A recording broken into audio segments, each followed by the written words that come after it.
Aí a pessoa pega aquele versículo para ela, então, não preciso ser rico aqui, vou trabalhar para ganhar minha salvação e pro céu, essas coisas. Olha, essa pergunta é maravilhosa. Por quê? Isso amei. A Bíblia nunca falou que o dinheiro é um problema. A Bíblia fala que o amor ao dinheiro é o problema. O dinheiro, ele pode ser um instrumento maravilhoso para você a serviço do reino de Deus, para te dar acesso, para você fazer bem pelos outros, ou ele pode ser o teu Deus. Se ele se tornar a coisa mais importante na tua vida, a primeira ele é uma coisa que maldição. você recorre, né? Agora, não é só o dinheiro, é a tua mulher, é os teus filhos, é a tua carreira. Qualquer coisa gerente do banco, advogado, que se torne o primeiro lugar na sua vida, e no lugar de Deus, virou maldição. Agora, se você olhar para a história, você vai ver que existem pessoas que tiveram um relacionamento com Deus e que foram profundamente abençoadas. Por quê? Porque para o propósito, Deus precisa te dar as ferramentas para você conseguir. Abraão, por exemplo. Abraão foi um homem muito próspero. Isaac, o filho dele, foi mais próspero ainda. Deus fazia, por exemplo, que Isaac ficou na terra de Gerar, né, que era a terra dos filisteus. Ele foi mandado embora de lá, porque os filisteus ficaram com inveja dele, ele estava prosperando, mandaram ele embora. Aí ele começou a prosperar 100 por 1. A ponto do camarada lá, o Abimeleque, chegar e falar, escuta, vamos fazer uma aliança. Com inveja dele, aí. Vamos fazer uma aliança, porque eu não quero que você me amaldiçoe. Olha, eu vou deixar você morar aí. Por quê? Porque ele tinha a benção de Deus. Então, eu creio que a prosperidade, ela não pode ser um fim. Nós precisamos amar a Deus sobre todas as coisas. Amém. Porque estas coisas, elas vão ficar. Agora, elas são instrumentos. até onde você vai? Se você vai, você precisa viajar, você precisa pagar um avião. Hotel. Se você não tiver os recursos, você não vai fazer aquilo que Deus quer que você faça. Eu não vou dar muito spoiler, porque isso está num curso fechado meu, mas uma coisa que eu falo é o seguinte, o dinheiro é tão importante que o tempo todo ele aparece na Bíblia. Por exemplo, mulheres de alta posição sustentavam Jesus com seus bens. Para Jesus não trabalhar para poder ficar no ministério, alguém teve que trabalhar para pagar. E se fosse, alguém vai ter que trabalhar. Se fosse maldição, Jesus não ia aceitar. Exatamente. Alguém vai ter que fazer o trabalho, né? Ou seja, você quer estar do lado de quem está recebendo ou do lado de quem está dando? Porque o dinheiro vai estar de Gênesis e Apocalipse. Né? Agora, tem um detalhe que eu queria também acrescentar, eu concordo plenamente com você. Aliás, eu vou chamar o senhor para dar uma aula. Eu tenho um curso chamado Ganhe o Mundo Sem Perder Sua Alma. E eu não chamei nenhum teólogo ainda, eu quero chamar o senhor. Vou lhe mandar o convite. Virei com prazer. Você quer ver um outro detalhe importante? Me fugiu. Desculpa. Mas era uma coisa interessante para falar sobre a questão do dinheiro. Whatever. Depois, se eu lembrar, eu volto a falar. Eu estava falando que você, de algum lugar, de alguma forma, o dinheiro vai ter que vir de algum lugar. Se não for através do seu trabalho, vai ser alguém trabalhando para te sustentar. Na Bíblia, você vê todo o tempo Deus falando que o problema é o coração. Em tudo, não só com dinheiro. Aonde estiver o teu tesouro, aí estará o teu coração. Você quer ver um outro detalhe? Boa. A parábola dos talentos. Você quer uma parábola mais clara de Jesus? O que Jesus fala? Um homem se ausentou e chegou para um dos seus servos, deu 5 talentos. Para o outro deu 2, para o outro deu 1. E ele disse, olha... Deu conforme a capacidade de cada um. Mas falou, você trabalhe e me apresente depois as contas. Essa parábola, muita gente não sabe, mas está falando da volta de Jesus. Lógico. O Mateus 25 todo é sobre isso. Todinho, exatamente. 24 e 25 fala disso. Então, o contexto é esse. E Jesus usa como metáfora Deus dando para o homem, ou seja, o Senhor dando para os seus servos dons, talentos, mas ali é dinheiro. O talento ali não é, olha, eu toco violão. Não, era grana, era dinheiro, era um peso em ouro. Um talento é por volta de 33 quilos. Entendeu? Um dos caras negociou, vendeu, comprou. Quando o senhor voltou, ele tinha 10 talentos. Olha aqui, senhor, o senhor me deste 5, eu dei mais 5. Bom, meu servo fiel. Foste fiel no pouco, sobre o muito te colocarei isso. Entra no gozo do teu senhor. O segundo, que ele deu 2, fez a mesma coisa, devolveu 4. Um deles enterrou. Com medo. E aí falou assim, tu és severo, e eu fiquei com medo, porque o Senhor colhe onde não semeia, e o Senhor falou, como assim? Eu colho na onde eu não semeei? Servo mau e fiel. E o entregou para os cães, onde há choro e ranger de dentes. O que Deus está mostrando aí? Está mostrando aí que na terra nós recebemos todo tipo de dons, de habilidades, inclusive finanças. Que existe o dom de adquirir riquezas na Bíblia. Tá Isso, Deuteronômio 8 fala isso. Isso é um outro tema também que é maravilhoso, porque eu creio que todos podem prosperar, mas nem todos vão ficar ricos. Mas se você é fiel e diligente, viste um homem diligente na sua obra, perante reis será posto, e não perante homens obscuros. Tiago, eu nunca desejei ficar rico, nunca busquei isso. Eu sempre me apaixonei pelo estudo. Eu sou estudioso. Na minha vida, quando eu pensei, as pessoas começaram a me procurar para lançar curso, e eu tinha dúvida se Deus queria que eu fizesse isso. Eu falei, meu Deus, eu não quero vender a palavra. Aí um dia a Lília falou para mim, minha esposa, mas você não vende o livro? É, vendo. Não tem que pagar o curso de teologia. Qual a diferença? Ela falou, quantos anos você investiu? Quantos livros você leu? Eu falei, tá bom. No meu primeiro lançamento, foi uma explosão.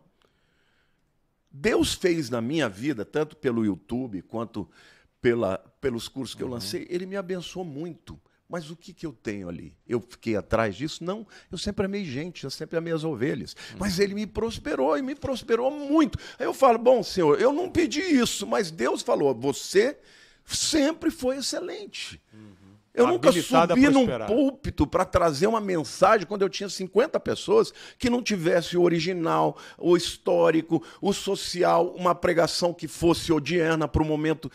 E, ou seja, eu quando estava na Barra Funda, que era um bairro muito pobre, eu só tinha ovelhas intelectuais, professores de universidades, empresários. Eu falei, meu Deus, o que é isso? Então, eu creio que a prosperidade... Você sabe que a palavra prosperar no hebraico, tsaliar, significa cumprir o propósito para o qual foi enviado. A primeira vez que essa palavra aparece na Bíblia, existe na teologia uma lei, que é a lei da primeira ocorrência. Ela determina o que a palavra significa. É quando o servo de Abraão, Eleazar, ora para Abraão, pede que Abraão ore por ele para que ele cumpra o propósito de achar uma mulher para Isaac. E é isso que é a prosperidade, é você cumprir o seu propósito. Então, se você está na área que Deus te chamou e você faz a sua parte com excelência, ele vai prosperar.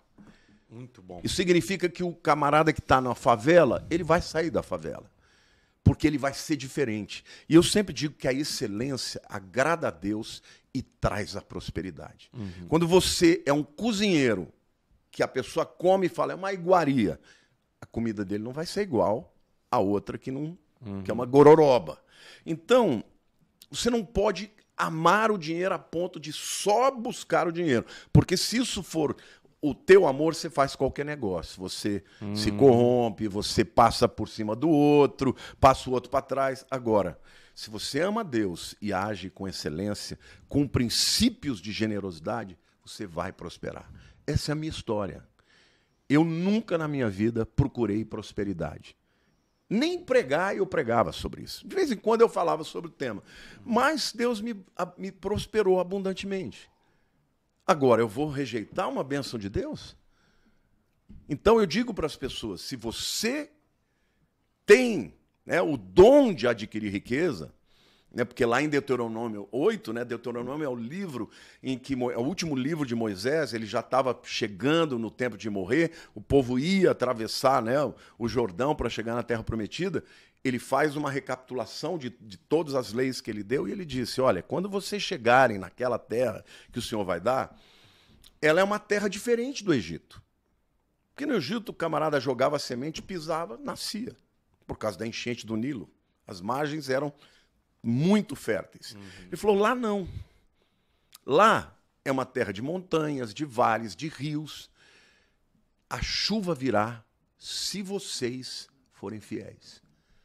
Se não forem fiéis, não vai chover. E ele diz, olha, e vocês vão entrar numa terra e vocês vão possuir casas que vocês não construíram. Vocês vão possuir terras que vocês não compraram. Então, quando vocês estiverem usufruindo disso tudo, lembrem-se de que é o Senhor que te deu o dom de adquirir riquezas. Não foi a tua mão. Então, eu vejo que o primeiro princípio da prosperidade é você reconhecer que tudo vem de Deus. Na minha vida, Tiago, desde muito cedo eu e a Lilian éramos generosos. Desde muito cedo, mesmo quando não tínhamos. Eu nunca deixei de dar dízimo, nem quando eu não ganhava o suficiente para me sustentar. Eu sempre fui generoso com as pessoas. E Deus foi abrindo as portas. É aquela história bíblica de quem não é fiel no pouco, Deus não coloca sobre o muito? Lógico.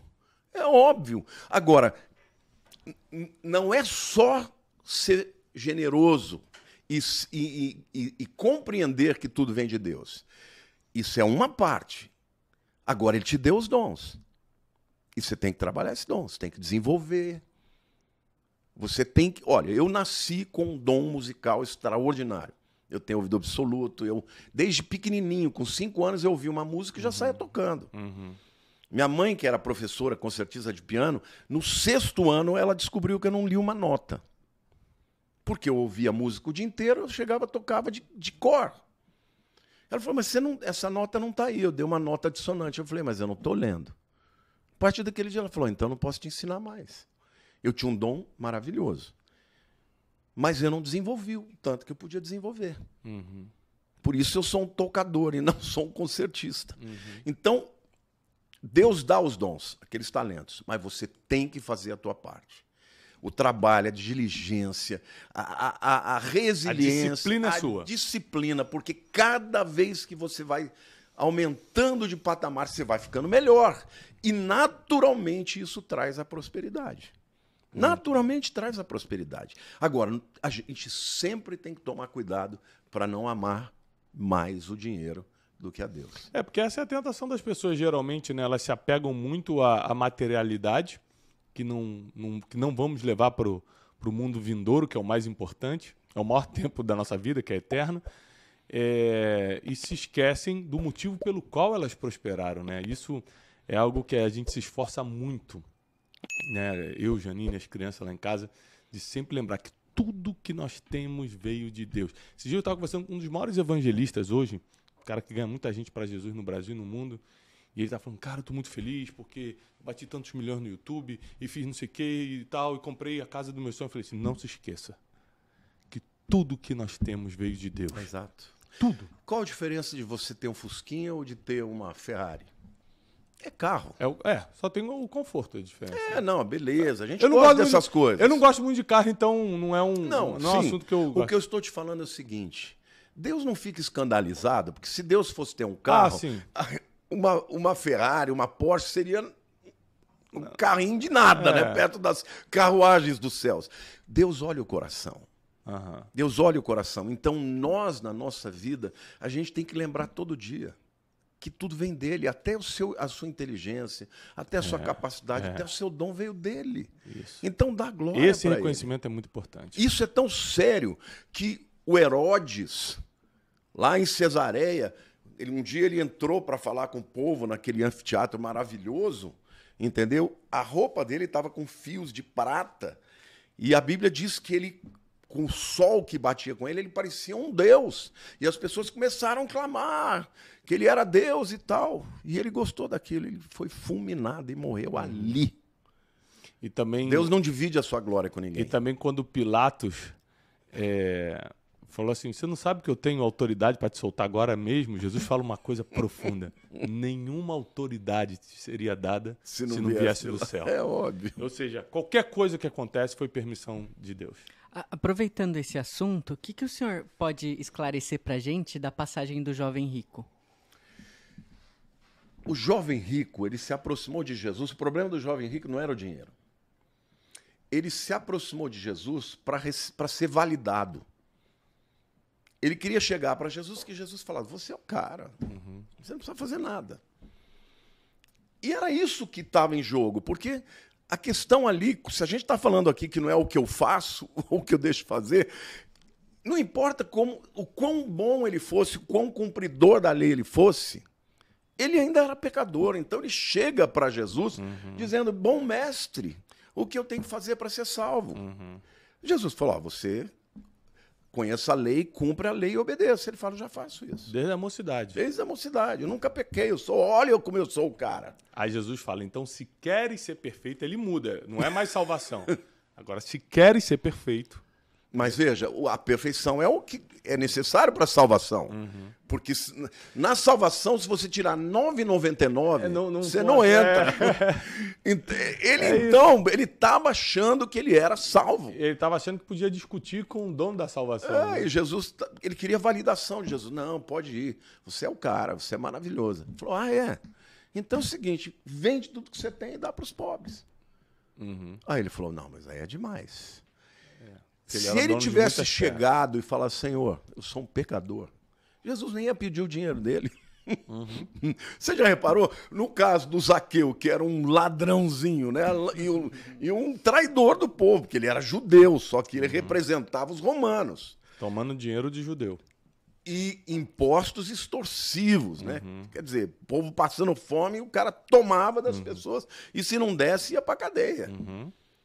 Quando Jesus entra na casa dele, ele se converte, ele falou, Senhor, porque o problema dele, o fulcro da questão é que ele sabia que ele estava extorquindo. Ele falou, olha, eu vou devolver até 4 vezes aquilo que eu roubei de alguém. E Jesus não fala, olha isso, aquilo. Jesus fala, hoje entrou salvação na sua casa. Por quê? Porque ele compreendeu isso. Então, o dinheiro é um instrumento, assim como o tempo é, assim como os seus dons. São instrumentos na vida para que você possa viver e cumprir o seu propósito. Se você entender que Deus é o Senhor e Ele é o primeiro, Ele pode te dar e vai te dar tudo aquilo que você necessitar para cumprir o seu propósito. E tem uma outra ótica aí também. A gente hoje prega que tudo que você... Dá para pôr uma aguinha aqui? Claro, por favor. É que nossa equipe é muito desligada. Você desculpe, meu senhor.